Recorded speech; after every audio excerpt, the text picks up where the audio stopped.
یہ سب سے پہلے تو آپ ہمیں یہ بتائیں، جیسے لیٹسٹ اسامہ کا اعتبار میں واقعہ ہوا ہے یا جو کچھ پچھلے دنوں ہمارے کراچی میں ہوا، تو آپ کیا سمجھتے ہیں ہماری بزنس کمیونٹی اس سے کتنی متاثر ہوئی ہے؟ رائے صاحب، یہ ایک ایسی حقیقت ہے کہ جو اس وقت میں تمام قوم اس سے واقف ہے، اور نہ صرف ہماری قوم بلکہ ساری دنیا اس بات کو سمجھ رہی ہے کہ یہ جو پاکستان کے اندر اندرونی طور پر تخریب کاری ہو رہی ہے وہ صرف اور صرف ہماری جنگ نہیں ہے، یہ وہ جنگ ہے جو جنگ کسی اور کی ہے، مقاصد کسی اور کے ہیں، جو زبردستی ہمارے اوپر لاد دی گئی ہے۔ جہاں تک آپ نے یہ 2 مئی کے واقعے کا ذکر کیا، تو اس کے بعد سے جو صورتحال ہے اندرونی طور پر ملک کی، وہ سب کے سامنے آیا ہے۔ اس صورتحال کو میں ایسے کہوں گا کہ یہ پچھلے 8-10 سال سے ہمارے ملک میں تخریب کاری کی مہم جاری ہے، لیکن جس پیک پہ یہ اب پہنچ چکی ہے یا جس طرف کو یہ جا رہی ہے، آنے والے وقت میں یہ مزید تکالیف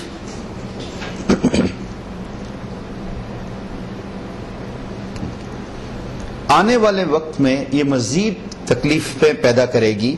اور ان تکلیفوں میں سب سے بڑا جو افیکٹ آ رہا ہے وہ ہمارے ملک کی معیشت کو آ رہا ہے۔ اس وقت میں جس دور سے ہم گزر رہے ہیں معیشت کے حوالے سے، وہ شاید جب سے ملک بنا ہے کبھی آج تک معیشت اتنی زیادہ بدحالی کا شکار نہیں ہوئی۔ جہاں آپ کاروباری طبقے کی بات کرتے ہیں تو کاروباری طبقہ بالخصوص فیکٹریوں والے، وہ اس وقت میں انہیں کچھ سمجھ نہیں آ رہا ہے کہ وہ کیا کریں اور کیا نہ کریں، چونکہ حکومت کا بالکل ساتھ نہیں ہے۔ پہلی میں بات یہاں پر یہ واضح کروں گا کہ حکومت کسی قسم کا کوئی قانون بناتی ہے، کوئی نیا ٹیکس لاگو کرتی ہے، کوئی نیا فیصلہ کرتی ہے، تو وہ از خود چند لوگ، ہمیں یہ سمجھ میں آتا ہے کہ یا تو یہ باہر سے ڈکٹیٹ ہو کے چیزیں، قانون باہر سے بن کے ہمارے ملک کے جو لوگ بیٹھے ہوئے ہیں جنہوں نے اس نظام کو چلانا ہے ان کی طرف بھیج دیا جاتا ہے، یا وہ لوگ جو دفتروں میں بیٹھ کر قانون بناتے ہیں سراسر از خود قانون بناتے ہیں۔ بیٹا ذرا ایک سیکنڈ۔ تو جو اس وقت میں ملکی صورتحال ہے وہ یہ ہے، جو حکمران بیٹھے ہوئے ہیں وہ اپنے طور پر از خود قانون بناتے ہیں اور اس کو لاگو کر دیتے ہیں۔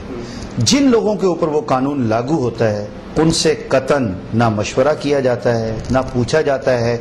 حالانکہ پھر بعد میں جب ریزنٹمنٹ آتی ہے تو پھر وہ خود بھی ریئلائز کرتے ہیں کہ یہ قانون غلط بن گیا ہے، پھر اس قانون کو واپس لیا جاتا ہے۔ یہ سب ابھی چند دنوں بعد ظاہر ہے بجٹ آنے والا ہے، تو آپ کیا سمجھتے ہیں وہ اس عوام کے لیے کیسا ہوگا؟ راج صاحب، میں یہ کہوں گا کہ ہم بچپن میں سنا کرتے تھے بجٹ آ رہا ہے، اور وہ سال میں ایک دفعہ ہوا کرتا تھا، اور اس بجٹ سے کچھ قوانین میں رد و بدل کیا جاتا تھا، کچھ ٹیکسز کو چینج کیا جاتا تھا، تو کچھ مہنگائی بھی آتی تھی۔ آج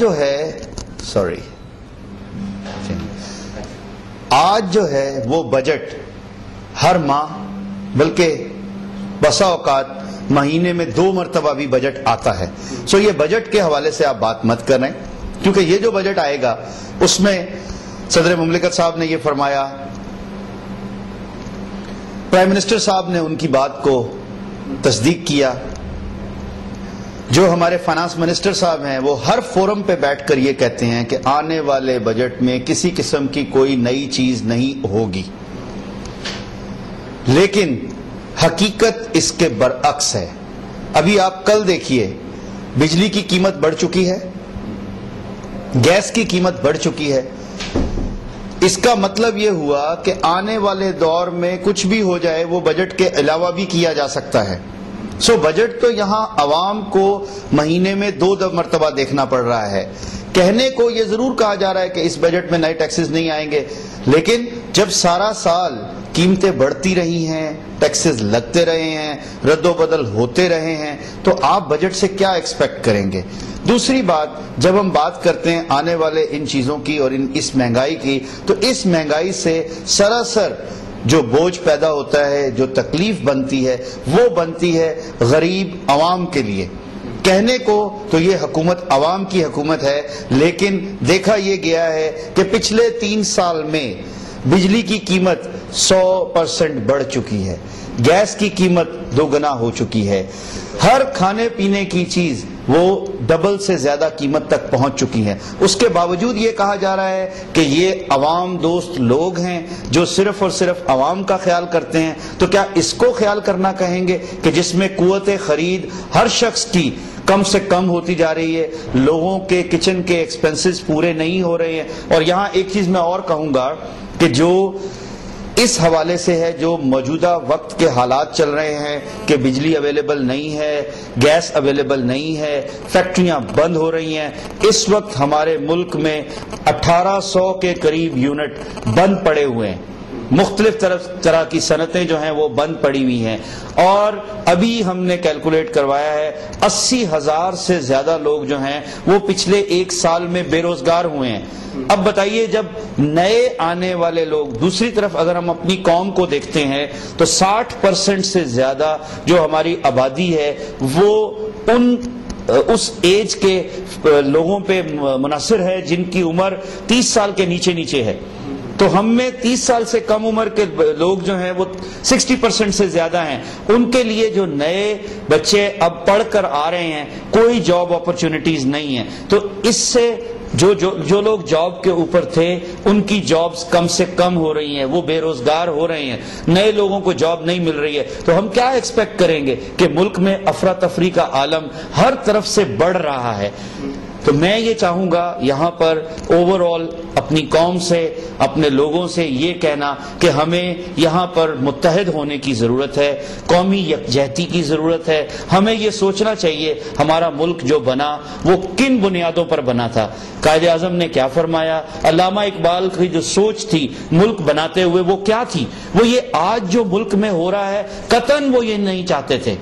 کہ پاکستان ویسا ہو جیسا کہ آج ہے، تو اس کے قصوروار ہم لوگ ہیں۔ اگر ہم آج بھی اس بارے میں نہیں سوچیں گے، اس کا کوئی تدارک نہیں کریں گے، تو آنے والے وقت میں تکلیفیں زیادہ سے زیادہ بڑھتی جائیں گی۔ ابھی تھوڑا سا ہم روات انڈسٹریل ایریا پہ بات کرتے ہیں کہ وہاں پہ جو انڈسٹری ہے وہ بنیادی سہولتوں سے بالکل محروم ہے، نہ وہاں پہ کوئی سیوریج کا سسٹم ہے، روڈز نہیں ہے، ٹیلی کمیونیکیشن کا بھی کوئی نظام نہیں ہے، تو اس سلسلے میں چیمبر کیا کرتا ہے؟ جی، آپ نے بجا فرمایا۔ جہاں تک روات انڈسٹری اسٹیٹ کا تعلق ہے، Rawat industry state Rawalpindi chamber of commerce نے بنوائی، لیکن شروع میں چونکہ لوگوں کی اتنی زیادہ توجہ اس طرف نہیں تھی، اس لیے وہ تھوڑا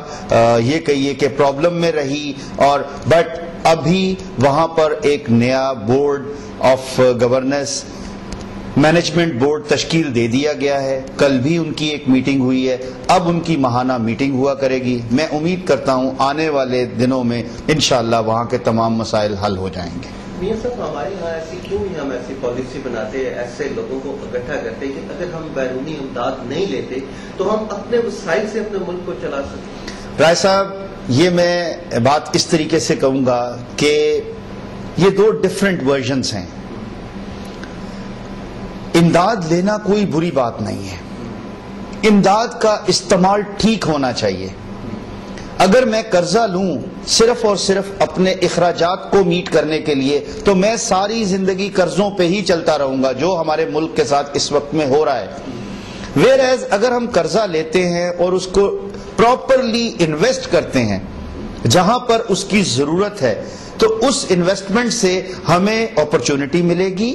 ہمارا لوگوں کا روزگار بڑھے گا، معیشت کا نظام زیادہ سٹرونگ ہوگا۔ تو یہاں میں یہ ضرور کہوں گا کہ قرضہ لینا کوئی بری بات نہیں ہے، اس کا استعمال ٹھیک ہونا چاہیے۔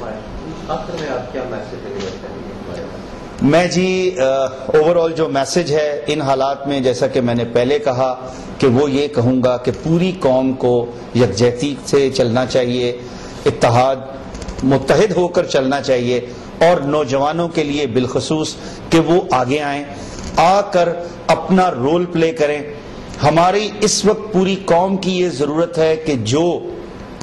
کوئی بھی شخص کہیں پر بیٹھا ہے، کچھ کر رہا ہے، وہ اپنے لیے تو کر ہی رہا ہے، ساتھ ہی ساتھ وہ اپنی قوم کے لیے بھی سوچے اور وہ یہ ضرور دیکھے کہ میں اپنی قوم کے لیے کیا کر سکتا ہوں. دس از ناٹ پاسبل کہ کوئی شخص انڈیویجول طور پر تو بہت کامیاب ہے لیکن جب وہ کلیکٹیو سوچ میں سوچے گا تو سب کی بہتری کے لیے نہیں سوچے گا. تو یہ وقت جو آیا ہے یہ صرف اسی وجہ سے آیا ہے کہ پچھلے 20-30 سالوں میں اگر دیکھا جائے تو ہر شخص نے اپنی ذات کو رکھ کر سامنے کام کیا، بہت کام کیا، بہت ترقی کی، لیکن ایک فرد واحد کی حیثیت میں. آنے والے دور میں اب ضرورت اس بات کی ہے کہ ہم سب